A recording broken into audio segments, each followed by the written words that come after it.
И сега при мен в студиото е Емил Георгиев, председател на Федерацията на потребителите. Добър ден!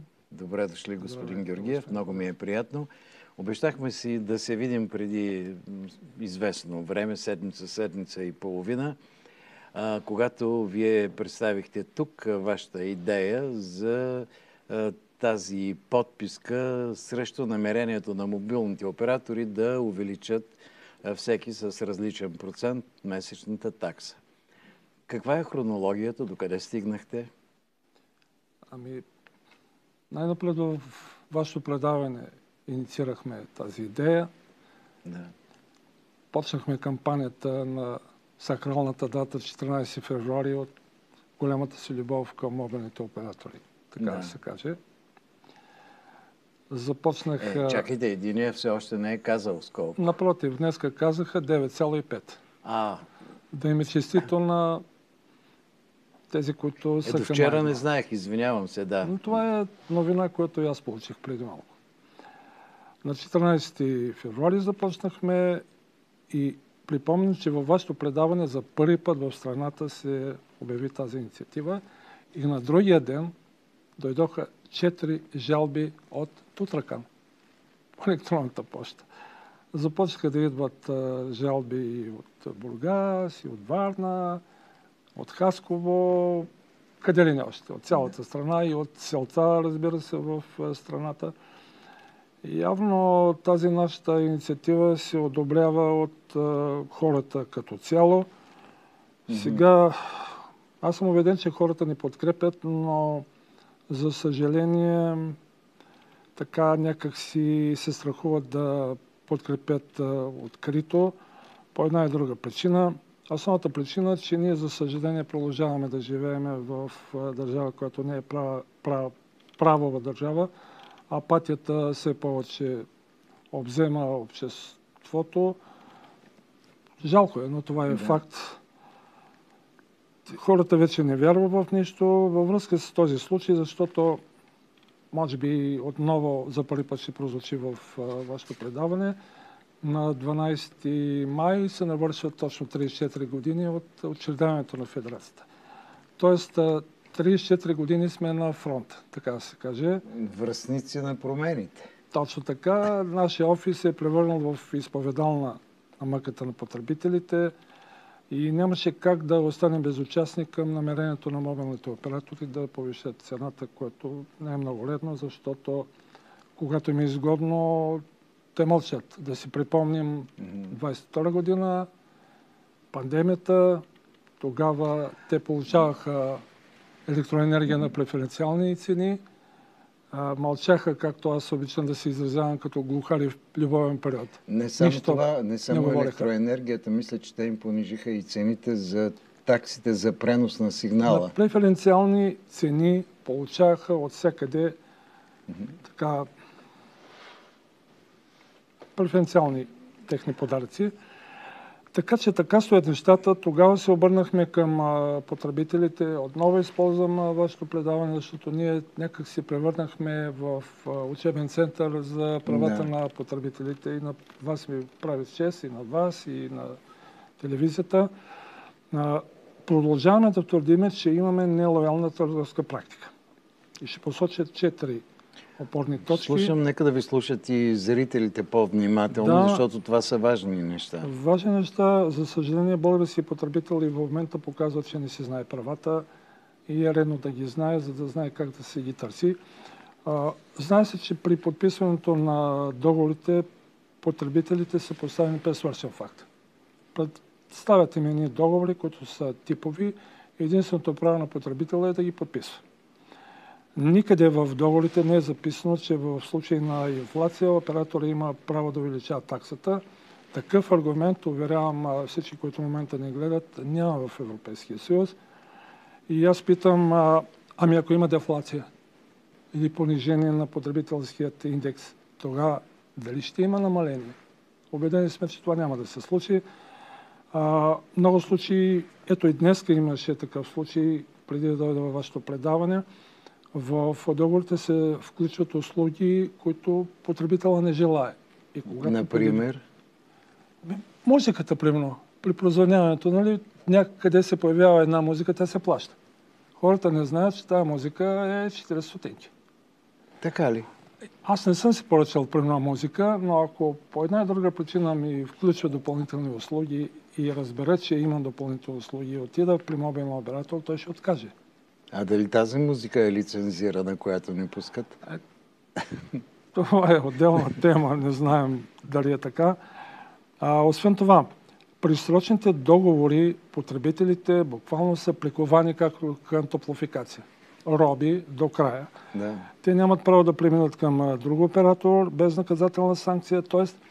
на практика се даде нещо като параграф 22. Значи, искаме да избягаме от един мобилен оператор, трябва да отидем при един от другите два, което дава основание да се мисли, че има някакво картелно споразумение. Това са основните опорни точки, които ни дават основание да твърдиме, че имаме нерегламентирана търговска практика. Освен това, мисля, че предишното предаване споменахме, но България е рай за мобилни оператори, за какви ли не монополисти, защото при доказана нелоялна търговска практика санкцията е максимум 50 хиляди лева. Доказано е, че през последните, да кажем, 3 или 4 години са наложени повече от 50 санкции или 60, да кажем, санкции, като максималният размер на санкцията в финансово изражение не е повече от, да кажем, 3 милиона лева. В същото време... Как е в Европа? В Европа нещата са много по-различни. Има една директива на Европейската комисия от 2019 година, където е записано, че при доказана нелоялна търговска практика санкцията е в размер от 4% върху общия оборот. Ако не може да се докаже общия оборот по една друга причина, санкцията е в размер на 2 милиона евро. А при нас разбирате къде са 2 милиона евро и къде са 50 хиляди лева. Затова твърдя, че при нас са създадени комфортни условия и тази санкция няма въобще, как да кажа, възпиращ ефект за своеволие на мобилните оператори. И не само, разбира се. Аз имам един друг въпрос, понеже казахте, че събирате жалби от цялата страна. Да. Но, примерно, аз подавам жалба. Плащам ли такса за съдебно дело? Не. Такса не се плаща, ако отделните потребители тръгнат да съдят 3 доклада, че няма основание да се позволява повишаване на цената на мобилните услуги. И знаете ли какво се случва с тези доклада? Миналата година, по това време, те се скриват.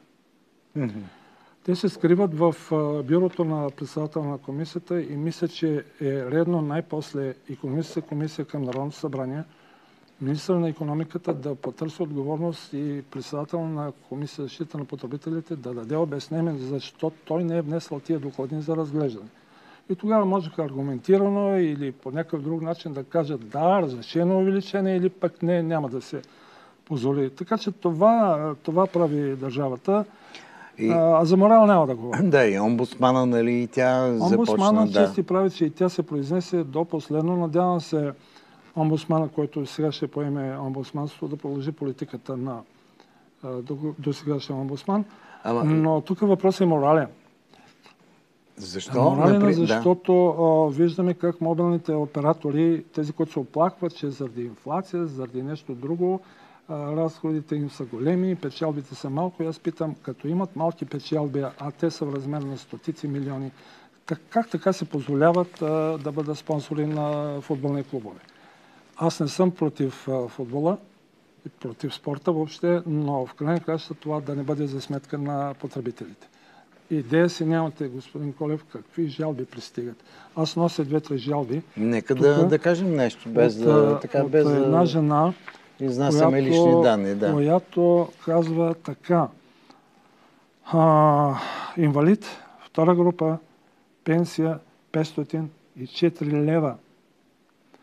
526 лева е екзистенц минимум. Да, но нейната пенсия е 504 лева.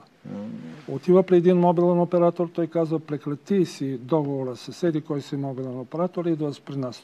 Просто в момента борбата е за за всеки повече клиенти. Днеска дойде и друга жалба. Потребителка на мобилен оператор, няма значение кой е той, предлагат и да напуска един мобилен оператор, като на нея предлагат много по-добри условия. Напуска един мобилен оператор с всичките санкции, които подлежат за нейна сметка, отива при другия мобилен оператор, ето жалбата е тук. Те буквално излъгаха. Предлагат и по-малки такси, накрая имат претенции за едни стари устройства в някакъв магазин, който тя е продала, 804 лева. И тази днес сега се чуди какво да прави. Моята препоръка към всички потребители, искам много добре, с цялото уважение към тях, много добре да ме чуят. Идва момента, в който изтича срочния договор. 2 години. Не подписвайте срочни договори. Договорът става автоматично безсрочен. И след като имате безсрочен договор, вие имате право по всяко време на този договор да го прекратите с едномесечно предизвестие. Този договор срочно има стойност само тогава, когато телефоните са в група. Тогава се ползват и някакви привилегии. Но когато е индивидуален договор, не подписвайте, уважаеми потребители, договорът да ви стане безсрочен. През това време ще се ориентирате. Сега имам един такъв въпрос. Къде е държавата в цялата тая сага? Ако имаме възможност, бихме могли да питаме министъра на икономиката. Или той има други проблеми. Той има други проблеми. Сега ротация ще има и... Това си е негов проблем. Той е длъжен да се грижи за хората в страната, а всички сме потребители. Нашият предишен председател, професор Топалов, един невероятен човек, казаше така: потребителите са повече от живите хора. Защото и нероденото детенце, той е потребител. Всеки е потребител, да. Починалия също е потребител на някакви услуги и така нататък, и така нататък. И това, че нашите власти не хаят, не говори добре. Още повече, че изискването на Европейската комисия в законите за защита на потребителите е записан един член 62, който е в нашия закон за защита на потребителите. И аз ще си позволя да го цитирам, защото в договорите на много от потребителите, пак повтарям, влизат услуги, които той въобще не желае. И какво е записано в член 62? Забранява се предоставяне на услуги на потребителите срещу заплащане без искане от страна на потребителя. При предоставяне на услуги, които не са поръчени, потребителя не е длъжен въобще да заплаща услугата. Така че нека хората започват много упорито да четат и законите, да търсят съвета и от нас, и от вас, разбира се. Обаче има и нещо друго. Ето, появиха се и други партии, които правят подобна подписка. Тук преди 2 дни беше Мая Манолова, вчера всъщност. И тя каза, че те са внесли и те в парламента подписка срещу мобилните оператори за повишаване на цената. Господин Колев, потребителя и друг път съм казал, би трябвало да не се съобразяваме с това, че нечий партиен член, че с една религия, с едно изповядване и така нататък. Той е български потребител. И всичките трябва да го защитаваме. Други въпросът, че някои нови организации, нека по този начин да назова, се събуждат да защитават правата на потребителите само тогава, когато се задават някакви избори. Да не забравяме, че сега се задават европейски избори. И всеки се опитва по един и друг начин да приласкае потребителите, но не е лошо. В крайна кращата, когато има постъпление... Хубаво е да се обединят всички, защото знаем приказката за съчките, нали? В интерес на истината, след тази прословута среща в Комисия за защита на потребителите, най-остри бяхме аз и госпожа Манолова. В добрия смисъл на думата. Тогава получих предложение от госпожа Манолова да излезем с обща инициатива. Първоначално аз не отказах, имахме оговорка тя да ми се обади. Тя така иначе не се обади и тъй като идваше 14 февруари, ви казах защо точно тогава решихме да почнем тази инициатива. Оттам нататък не я потърсих, така че да бъде жива и здрава и тя да внесе какво. Обаче не ви ли се струва, че като че ли бездействието на институциите водят до това положение и тяхната незаинтересованост за съдбата на потребителите? Ние с вас в това предаване обясняваме поведението на Топлофикация София. Колко години станаха? Може би 10, ако. Толкова, не, да. 6, поне 6, откакто аз съм председател на Федерацията. Непрекъснато изнасяме факти, чудовищни факти и затова това предаване аз нарекох Топлофикация София Франкенщайн за потребителите. Това е днеско. Принципала на това дружество е Общински съвет София. Да. Общински съвет София, поне от 6 години, както аз съм в процеса, не са си мръднали пръста, така да се каже. Има как. Топлофикация София е в фактически фалит. Активите са не повече от 800-900 милиона, защото аз наскоро се запознах с доклада на Сметната палата и тези цифри са оттам, а задълженията на Топлофикация са над 1 200-300 милиона лева. Накрая като спасителен пояс се хвърля усилията на НЕК. Да инвестират нови средства. Тоест, българите, всички българи в страната, със своите данъци и своите отчисления, в момента поддържат рая на ръководството на Топлофикация София. Така че ето ви причината. Държавата също не хая. И накрая спасителя се явява НЕК, т.е. всичките хора в страната да спасят това вероломно поведение на ръководство. Не само сегашното, всички ръководства. Оформя се брожение и в Софийска вода. Добре, това не можем ли да го приобщим като някакъв тип рекет спрямо нас, потребителите? Защото, ето виждате, сега излизат съобщения, че сметките за януари месец ще бъдат доста високи. Но нека не забравяме, че януари месец беше един доста топъл месец. И февруари също. Най-топлия месец през последните години. Да. Февруари също. А сметките са по-големи. Дръвчетата цъфнаха. Цената на газа пада. Плодните дръвчета вече цъфнаха. Да. Първите щъркели в вашия регион Хасково дойдоха. Това е нормално там. По това време е интересно как точно там, но е факт. И въпреки това... цената на газа падна, господин Георгиев. Падна и въпреки това борсата явно... Аз слушах вашият събеседник за фотоволтаиците. Беше абсолютно прав във всяко отношение. Значи не може да се разчита на фотоволтаик, когато той не е базова мощност. Базовата мощност са атомните централи, тецовете, колкото е анархично да звучи, но има достатъчно средства. В момента залагаме на фотоволтаиците, залагаме на вятърните редуктори. Скоро време ще избухне някакъв скандал около Черноморието с тези вятърни редуктори. Там нещата не са много ясни. И в края на краищата аз казвам така. Ад го чака потребителя, когато излезе на свободния пазар на електроенергия. Да. Това трябва да знаят хората. Защото в момента борсата, понеже говорим за борсата на синето гориво, говорим за борсата на електроенергията, тази борса работи само в полза на мастите олигархи. Нищо повече. А в България на ръба на оцеляването са не по-малко от 1 милиард. Извинявайте, милиона. Твърде много далеч от едно. Голяма сума. Не, знам се за лаптуса. Около 1 милион. А пенсионерите със сигурност доказани около 2 милиона. Бедни, изключително бедни.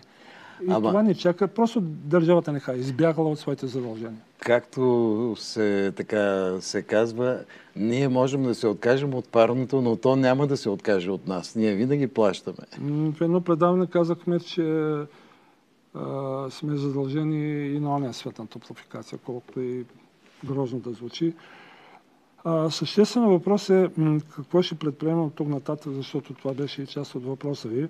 Да. Продължаваме да приемаме исканията на потребителите, на Веслец 2 в София или на електронната ни почта, FCB, Маймуна, потребители, средна черта, bg.org.